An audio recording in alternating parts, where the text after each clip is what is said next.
পিসি food স্টোরির আজকের পর্বে শেয়ার করব খুবই মুখরোচক কিছু খাবারের গল্প।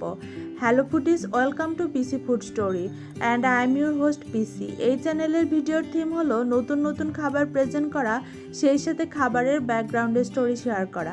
আশা করি প্রত্যেকটি ফুড স্টোরি আপনাদের কাছে ভালো লাগবে। চলুন তাহলে শুরু করি আজকের ফুড স্টোরি। আজ দুপুরে খাবারের আইটেমে ছিল গরম ভাত, আর ভাতের সাথে ছিল একটা ফ্রাই আইটেম। আর ফ্রাইটা দেখে আপনারা হয়তো ভাবছেন এটা চিকেন ফ্রাই। আসলে এটা কিন্তু চিকেন ফ্রাই নয়, বলতে পারেন চিকেন ছাড়া চিকেন ফ্রাই। দেখতে চিকেন ফ্রাইয়ের মতো হলেও এটা হচ্ছে ভাজা ডিমের ফ্রাই। ডিমটাকে ফ্রাই করে তারপর টুকরো টুকরো করে কেটে চিকেন যেভাবে ফ্রাই করে সেম প্রসেসে ফ্রাইটা করেছি। খেতে অসম্ভব মজার হয়েছে। ফ্রাইড রাইসের সাথে বিশেষ করে এই ফ্রাইটা খেতে অসম্ভব ভালো লাগে।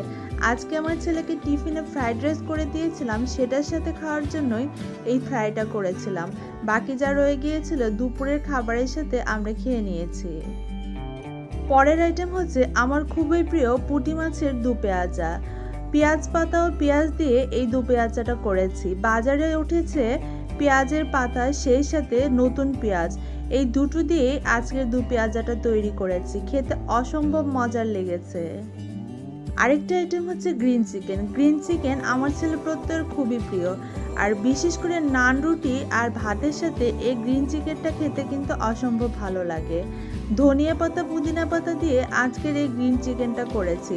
সবসময় একঘেয়ে মুরগি খেতে ভালো লাগে না, মাঝে মাঝে ভিন্নভাবে রান্না করলে স্বাদের ভিন্নতা আসে। তো ফুডি ফ্রেন্ডস, এই ছিল আজকের ফুড স্টোরি। আশা করি স্টোরি ভালো লেগেছে। ভালো লাগলে অবশ্যই লাইক, কমেন্টস আর বন্ধুদের সাথে বেশি বেশি করে শেয়ার করবেন। সেই সাথে যারা আমার চ্যানেলের নতুন দর্শক, চ্যানেলটিকে সাবস্ক্রাইব করে পাশে থাকা বেল বাটন প্রেস করবেন। সবাই সুস্থ থাকবেন, বেশি বেশি করে খাবার খাবেন।